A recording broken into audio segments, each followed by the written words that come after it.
나이가 들면서 인간관계가 줄어든다고 걱정하지 마세요. 나도 모르는 사이 저절로 좋은 사람만 곁에 남고 있다는 증거입니다. 우리나라도 점점 고령화 사회로 접어들고 있습니다. 초고령 사회 진입 속도 또한 OECD 국가 중 일본 다음으로 2위입니다. 그만큼 노인 인구수가 증가한다는 뜻이죠. 이러한 상황 속에서 외롭고 쓸쓸하다고 무작정 아무나 만나서는 절대 안 됩니다. 상대가 정말 괜찮은 사람인지 확인할 필요가 있죠. 물론 판단하기란 쉽지 않을 겁니다. 만나도 좋은 사람인지 판단이 잘 서지 않는다면 혼자 지내는 시간을 늘려보는 것도 좋은 선택이 될 수 있습니다. 나이 들수록 혼자 시간 보내는 게 더 편하고 재미있습니다. 장 보고 영화 보고 온라인 강의도 수강하고 하고 싶은 공부도 배우고 오히려 부질없이 친구 만나 돈 쓰면서 신세한탄하는 것보다 더 알차게 시간을 보낼 수 있습니다. 그렇다면 나이 들수록 혼자가 되어야 하는 이유에 대해 알아보도록 하겠습니다. 나이 들수록 혼자가 되어야 하는 첫 번째 이유. 인간은 본래 고독한 존재이기 때문이다. 인간은 본래 고독한 존재입니다. 하지만 혼자서는 살아갈 수 없죠. 따라서 타인과 함께하는 시간 역시 필요한 것이 사실입니다.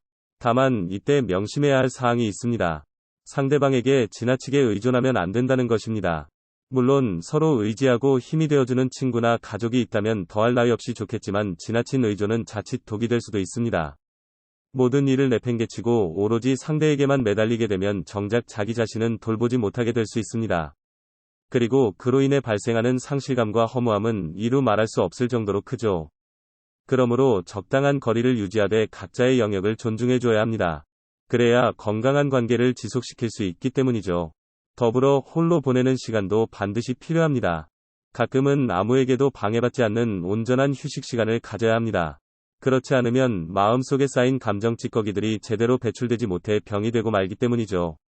두 번째, 인간은 본래 혼자이기를 갈망하도록 태어났다. 그렇기 때문에 인간은 다른 사람들과 함께 있어도 늘 혼자인 듯한 느낌을 받습니다. 이러한 감정을 가리켜 독일의 철학자 프리드리히 니체는 고독이라고 표현했죠. 그리고 이렇게 말했습니다. 인간은 고독할수록 강해진다. 물론 모든 사람이 홀로 서기를 원하는 건 아닙니다. 다만 현대 사회에서는 타인 의존도가 지나치게 높다는 게 문제입니다. 가족이나 친구 없이는 하루도 못 사는 사람들이 부지기수입니다. 오죽하면 혼밥족, 혼술족이라는 용어까지 생겼을 정도니까요. 개인주의 성향이 강한 서양인들조차 이제는 여럿이 모여 식사하는 문화가 보편화되었다고 합니다. 그럼에도 불구하고 여전히 대다수의 사람들은 군중 속의 고독을 느끼며 살아가고 있는 것이 사실입니다. 아마도 그건 어쩔 수 없는 현상인지도 모릅니다. 지금 당장 주변을 둘러봐도 가족이든 친구든 직장 동료든 간에 마음 터놓고 대화할 상대가 있으신가요?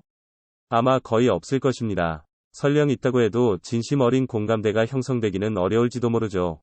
서로 추구하는 바가 다르고 이해관계가 얽혀있기 때문입니다.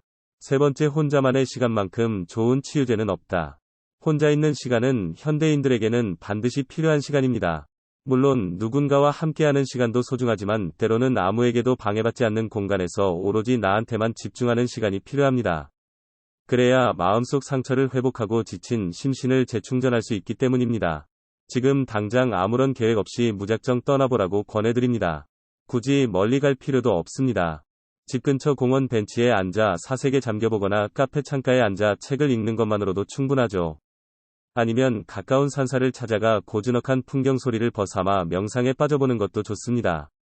어디든 상관없습니다. 그저 온전히 나한테 집중할 수 있는 장소라면 그곳이 곧 천국이요 극락이니까요. 혼자서도 즐거운 시간을 보내기 위해서는 어떠한 노력이 필요한지에 대해서도 알아보도록 하겠습니다. 우선 건강관리에 신경 써야 합니다. 나이가 들수록 면역력이 약해지고 각종 질병에 노출되기 쉽기 때문이죠. 따라서 규칙적인 운동과 올바른 식습관을 통해 체력을 길러야 합니다.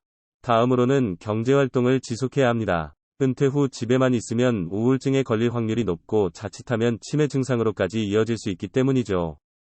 세 번째로는 여가 생활을 즐겨야 합니다. 평생 일만 하며 살아왔다면 이제는 여유롭게 휴식을 취하며 마음의 안정을 찾아야 합니다. 물론 이러한 과정이 결코 쉽지는 않을 것입니다.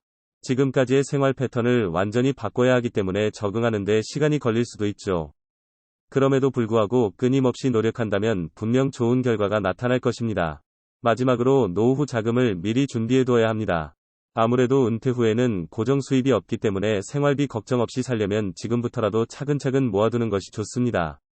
왜냐하면 갑자기 목돈이 필요한 상황이 생길 수도 있고 예상치 못한 질병이나 사고로 인해 치료비가 발생할 수도 있기 때문입니다.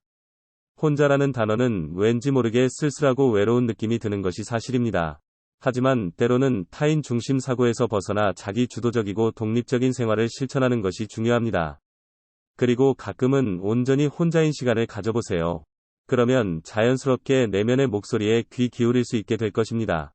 이때야말로 진짜 자아를 발견할 수 있는 절호의 기회입니다.